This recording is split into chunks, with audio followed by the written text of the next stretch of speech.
Okay, so the next step is to convince the Countess of Bruma that we need to intentionally call for a great gate to be opened outside her city. The same kind of gate that destroyed Kvatch. Not just a normal one, mind you, but one of the big ones. This sought to be an interesting conversation. It's a pleasure to see you. Greetings. What news from Cloud Ruler Temple?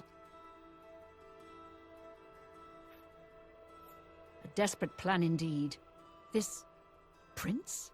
Emperor? Martin would risk my whole city to gain a great sigil stone? This is the only way to stop this invasion from Oblivion? I must confess, you are the first person to speak of victory against these Daedra. This war seemed hopeless to me. But what else was there to do but hold on and wait for a hero to arise to save us? And now it seems there is an heir to the throne after all, hidden at Cloud Ruler Temple. And perhaps a hero as well? You avoid answering my question. Very well. Don't think I doubt you. The rulers of Bruma have long had dealings with Cloud Ruler Temple. We know whom they serve. I will meet Martin at the chapel. When all is ready, I will order my men to stop closing the gates and prepare for battle. Huh, well, that went smoother than I thought it might. Wise woman. Can't accuse her of cowardice. Basically, just sitting here and waiting to be bled to death slowly over time, rather than just taking it to the enemy. Now that we have an opportunity to do so, I can respect that. I mean, there's really nothing else for it, right?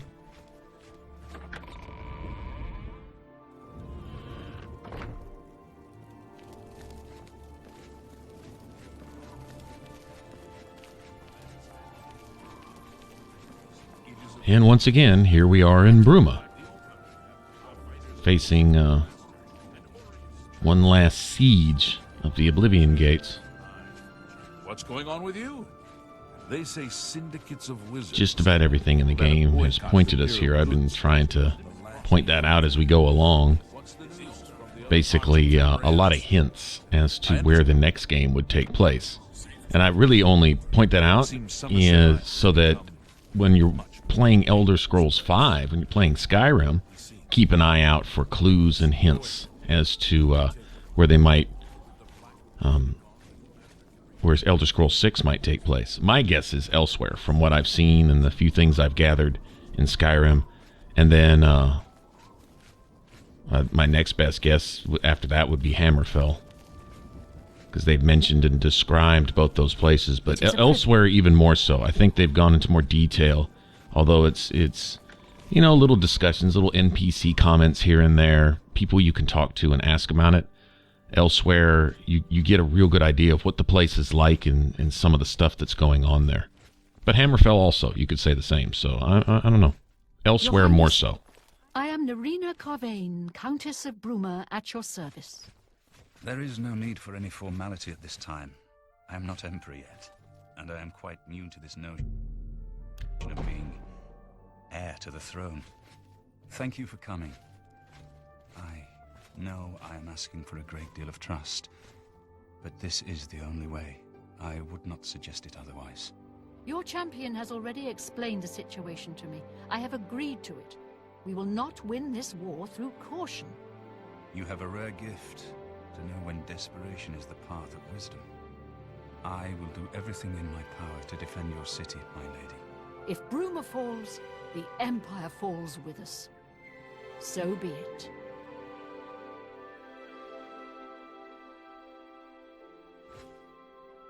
I'm ready for battle when you are, champion. What say you? So be it. Bruma's fate is in the hands of the gods now. And yours. Bird, deploy the troops for battle.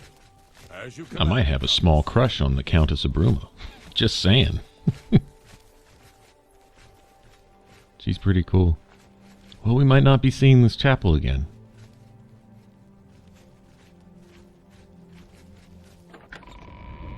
You know, you guys, I'm really fond of this game. I know that you guys know that, but this is just... Martin! Martin! Martin! Huzzah for the Emperor! Huzzah! Martin! Martin! Save him! Martin! Martin! Huzzah for the Emperor! Huzzah for the Emperor! Martin! Martin! Martin! You have an emperor kind of thrown into the fold who's not scared to lead his troops. This isn't a battle-hardened warrior. Sure, he's seen his share of fights, but this isn't necessarily his thing, but yet, here he is. If he's going to lead, he's going to lead. See, that takes some heart right there. You see the ever-faithful Captain Bird coming along.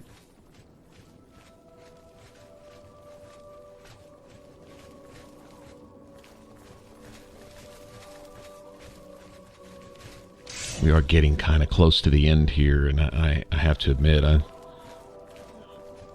all along during this playthrough, I've kind of gotten the feels here and there. You know, just the right music at the right time when wandering around and stuff like that. But it's times like this in the game where I remember back, and I'm just like, wow, these were good times. This was good gaming times. Okay, we don't have 4K resolution. Okay, we don't have rendering off in the distance and all the other little technical phrases and stuff. But it's an amazing game.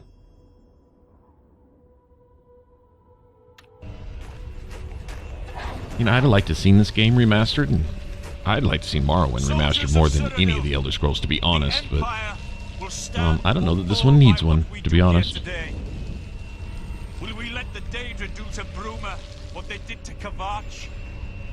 Will we let them burn our homes? Will we let them kill our families? No. We make our stand here, today, for the whole of Cyrodiil. We must hold fast until the hero of Kavach and destroy their great gate. We must kill whatever comes out of that gate. Soldiers of Cyrodiil, do you stand with me? Yeah, sending out the big guns. I think this is kind of like survival mode. Hopefully most of them will chase me more than anything else. We have to survive until... yep, take that. Old Fluffy over there had something to say about all that, didn't he? We have to survive long enough to get these gates open. We're waiting on the Great Gate. And we'll get to see firsthand the kind of things that first opened up on Kavach with no warning whatsoever.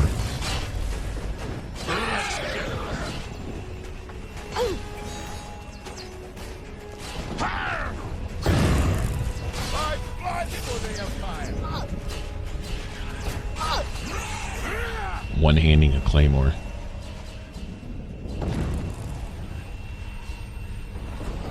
Yeah, I'm getting most of the threat here.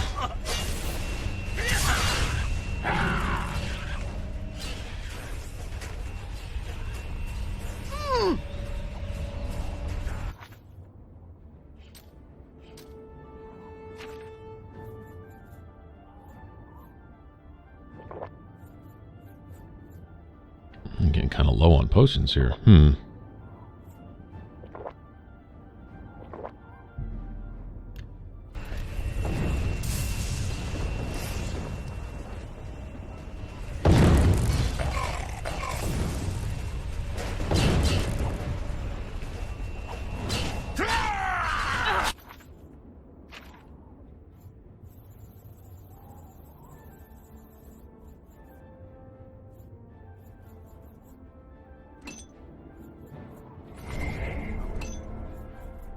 Go ahead and get ready.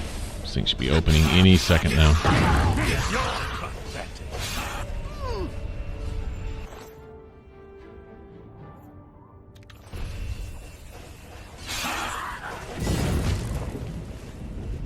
Look out! Just running around looting the place. Oh, wow. Okay, well, so much for that.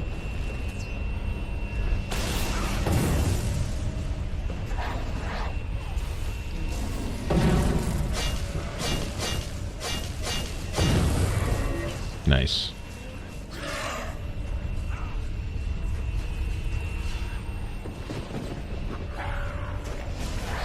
nice of the Mythic Dawn, or whoever, to cooperate on cue. Start opening these gates on demand. There it is. Look at that big son of a bitch. Well, we're going to have to let those out here fend for themselves. We're going in to do the hard parts, so I think we're just going to have to hang in there.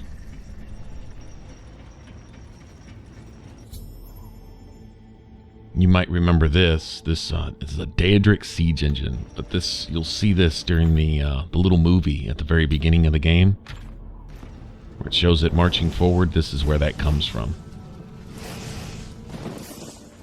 This thing, fireball cannons and everything else. Yeah, we need to get in there and get to that tower, obviously. Exactly how to get there, I don't really remember. Doesn't matter, we'll find a way.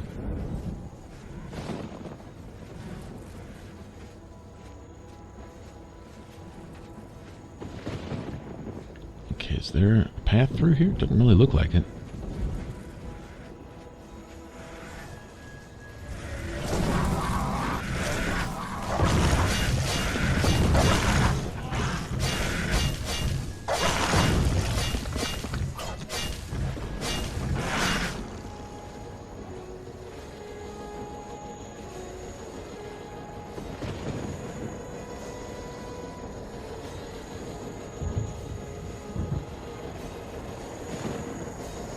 Not sure how we're supposed to get up on one of these bridges, if that's where we need to go.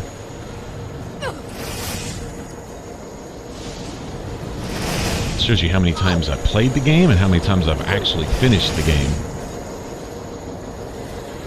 A lot of times I just play until I decide I just want to start a new character and experience it all over again. I probably finished the game a handful of times at the most. What if we could jump up off one of these broken, well, it looks like you might be able to get up over there, too, if necessary. Let me see if I can't find a shortcut through here somewhere. Not exactly.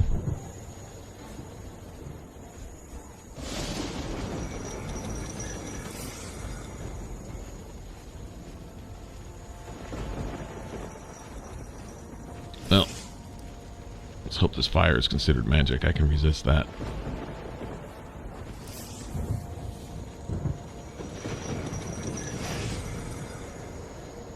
I guess whatever Daedra they had in here all left. All went out front to go fight. Doesn't look like... Oops. Yeah, it doesn't look like you can go there. There we go. I think we found a way up.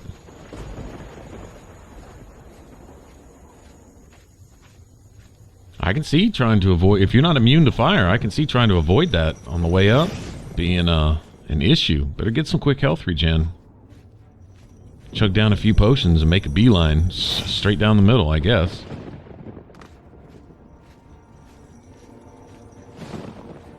Being a dark elf came in handy because you had fire resistance, but I'm like, well, fire resistance or magic resistance, which would you take out of those two? I think fire is probably the most common thing in the game, not just the Oblivion gates and stuff, but also, you know, mages and stuff like that. I don't know, later on, it seems like they're just as quick to throw lightning and frost at you as they are fire too, but being immune to fire does have its advantages. You can just swim through the lava here. A buddy of mine was telling me he had 100% fire resistance on his dark elf, and he could swim around in the lava, no problem. I'd rather be immune to magic, though, or highly resistant to it, at least.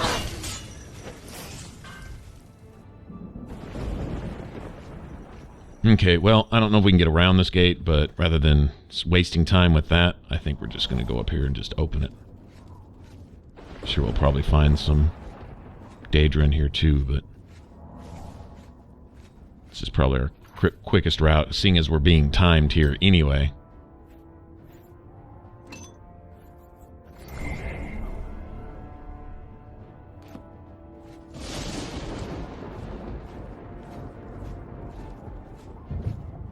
So you know what the end of this means? It means we can stream. I was actually scared of inadvertently saving over or losing save files from our character here, and we put quite a bit of work into this playthrough up to this point, and to lose that, well, there'd be no way of redoing it. I could make a similar character and go do all the similar things, but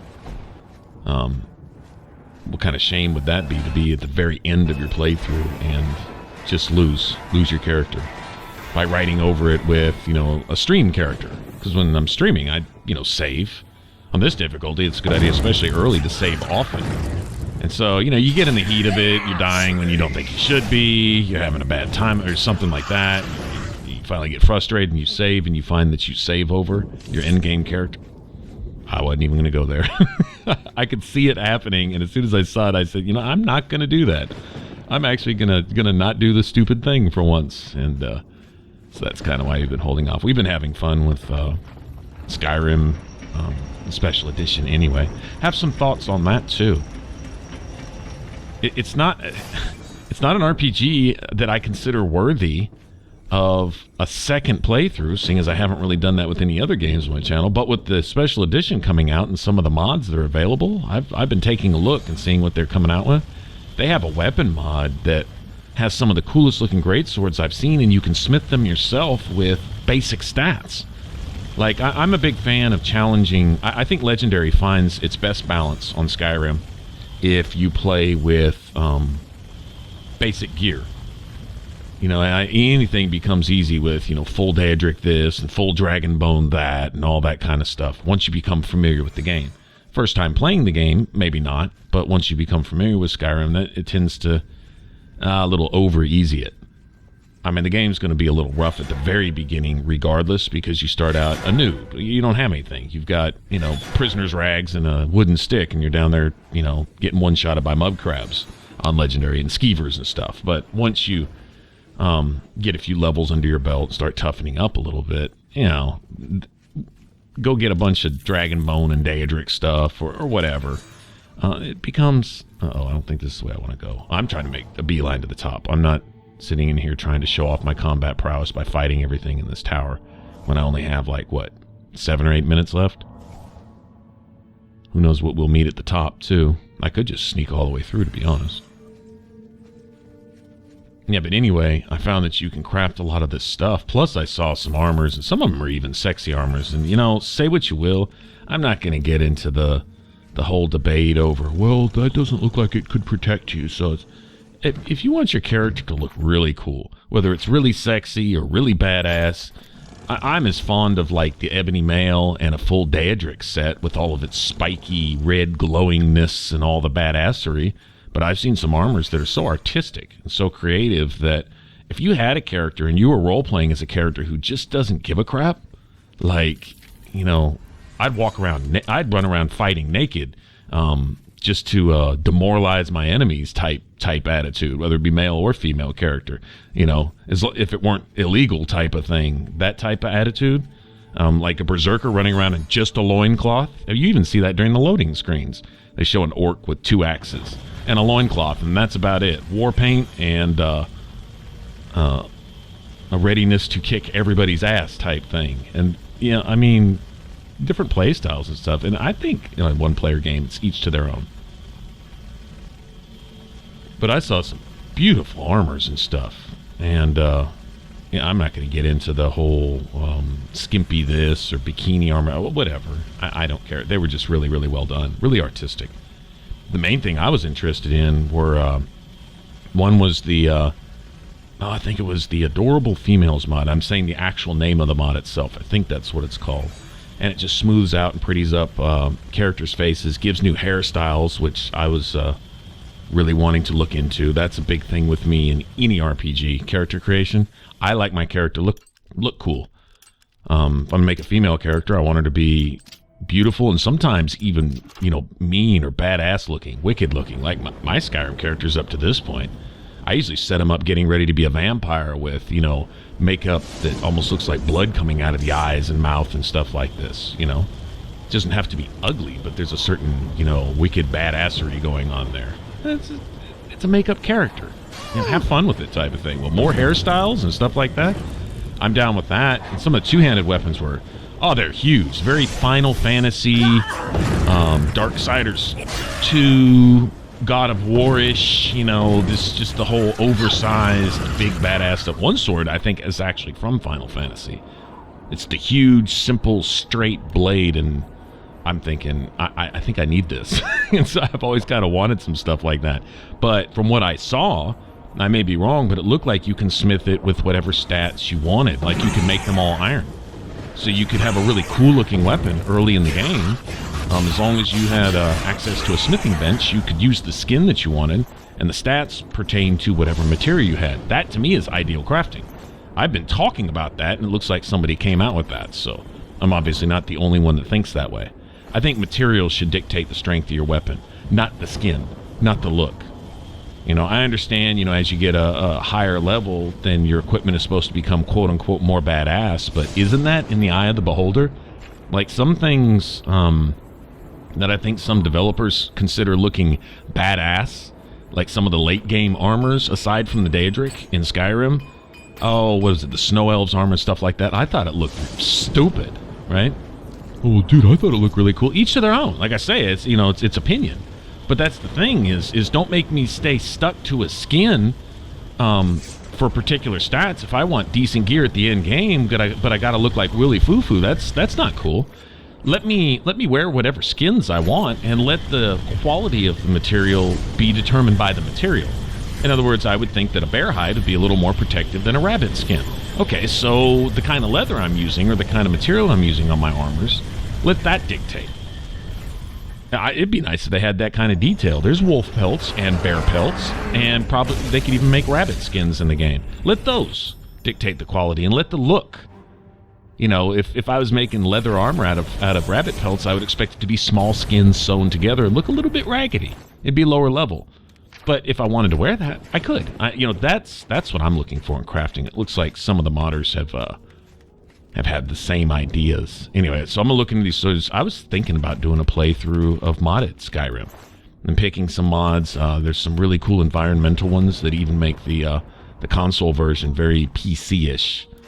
Lots more greenery, weather effects, and things like that. Nothing as big and bad as the 100, 200 gig worth of ENB stuff that the PC guys usually have. Okay, it's a console, that's fine. There's a limit, but with the limited capacity for mods that like the Xbox One has, which is I think double what the PlayStation 4 users get. It's only like I think 5 or 6 gigs, so that's not a lot. PC users would say, I use twice that in one mod. Well, that's fine. This isn't PC that we're talking about. But with what I have available here on console, I saw some really cool stuff that looks like it would make a tremendous difference in the overall appearance of my character and the environment. And that's what I want. I don't want uber overpowerful cheats. I don't want things to change the mechanics of the game. I don't want God mode weapons and stuff. I'm not interested in any of that. But if I can get some cool looking shit and still keep the same basic mechanics of the game in place, I'm down with that. And I think I have a list of stuff I'm going to take a look at. We won a great victory here today. We now have the means to recover the Amulet of Kings from Manca Cameron. But we need to act quickly. Cameron will not take long to recognize his danger. Remember, the portal closes behind you. Anything you need, carry it with you. I'll have the ritual ready in the Great Hall when you arrive. Farewell.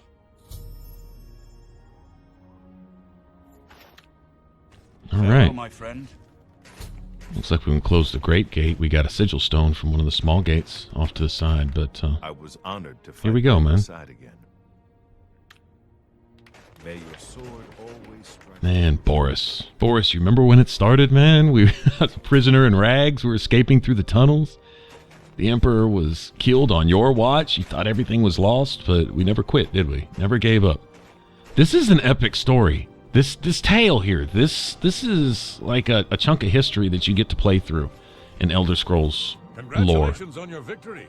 I admit, I thought your plan would lead to disaster, but you came through for Bruma. I won't forget it. Good day. Right on, man. We did this. That's right, we did this. There we go, the great siege engine. That was going to tear through Bruma. I don't know if Kvatch had a siege engine. Not sure. don't recall a derelict version of that laying around the city of Kvatch. But they did get a great gate. And as many Daedras poured out of that thing and taken them by surprise. Just a bunch of civilians with a few guards about. Bruma wasn't a major city. I just have to assume they knew Martin was there. Or they had some hint that there was either an heir or somebody that could put a wrench in their plans. Don't know that Mankar Cameron foresaw all this happening. Don't really care. Bottom line is, up to this point, we've managed to kick their ass, and I don't intend to stop here. He said once you go through the portal, you don't come back. This may be the last time we see the Great Hall and stuff. Not sure. Not sure if we'll come back here or not. So might as well go ahead and get ready, repair our stuff, and enchant our weapons, and yada yada yada.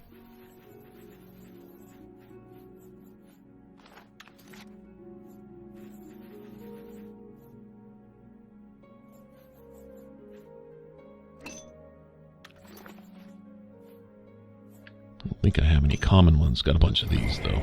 Let me get rid of some of this junk.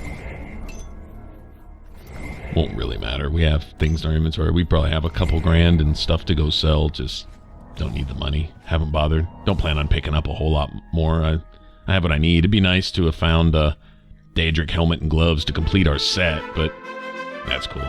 Alright, so when we get back, I guess we'll have Martin open a portal to Mankar Cameron's paradise and see if we can't put an end to this fool.